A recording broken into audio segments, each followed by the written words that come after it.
So when you buy a non-fungible token for charity, it's like creating a little bit of value outside of your contribution. The logic being that there's a market for anything such that could be collected, like stamps. If you went back 100 years and you found a stamp of some old prop biplane or something, and with some historical significance, it's worth a lot to somebody. Even if there's only 100 people in the world, they're online, you can find them. So the value is legitimized, right? So,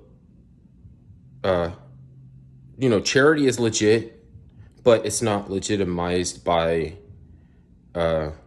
somebody's compounding interest in the non-fungible aspect of what you made or what you crafted, or what was minted when you made the contribution. So like, let's say that becomes a timepiece, right? So you want to donate to medical relief for citizens of Ukraine, okay? Perfectly reasonable charity and a memento, like a time capsule. Then that's what the NFT is.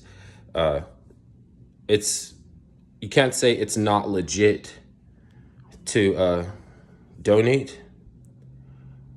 It is legit, but it gets further legitimized by anybody if they bought it for $1.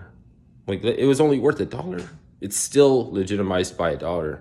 It's like it still retained some value. Now you're like, why would anybody want to buy something that you can't, that has, it's going to take a long time to reevaluate. It's going to sit there and do nothing for me. Like, who's going to be interested in a non-fungible token? And the answer is rich people.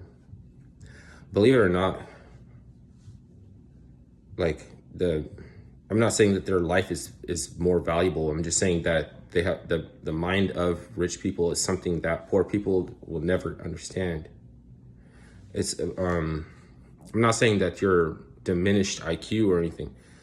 It's that you have to not worry about.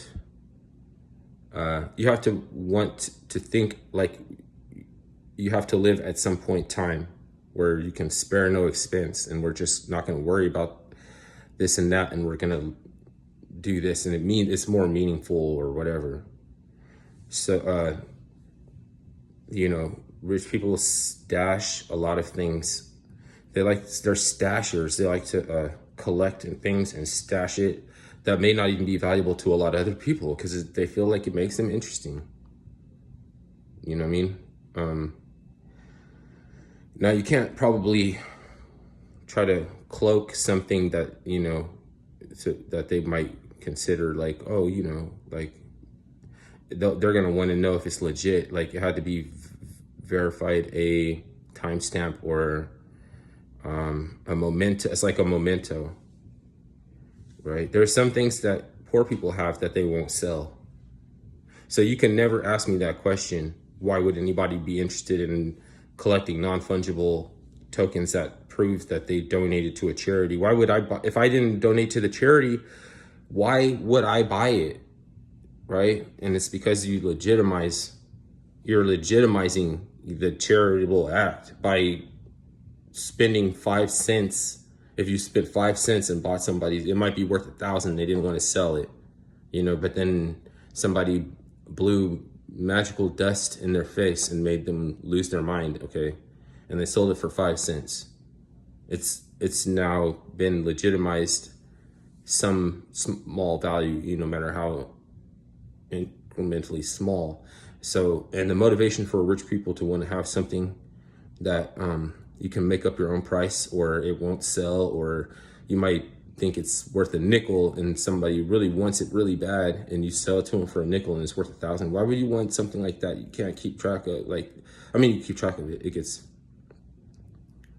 has a platform that they manage all that stuff, but why would you want to, I gotta think for a second.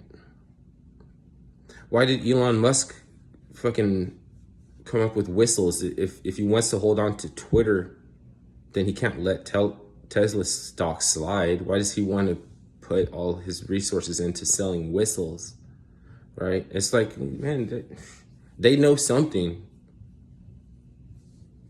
It's meaningful to them, and that's why they do it, and that's enough. That's enough. And I'm not gonna make my business, like advisory capacity. Well, you better do this, or capacity. You better not do that, or you better start doing this, because I don't want to have a existential crisis.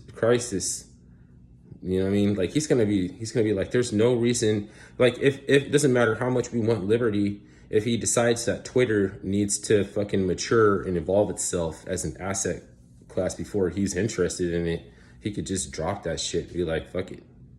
Everybody's like, oh, you let us down and everything, but why? You know what I'm saying? Are you willing to improve Twitter? Like, are you like why would I want to buy it? I mean, I was just testing the water to see how interested people would be in if I bought it. But you're not going to force my hand. And then everybody be mad at him and everything. I thought you were a good guy. You're going to hell and everything like that. It's neither that. It's neither one. He wasn't going to heaven or hell.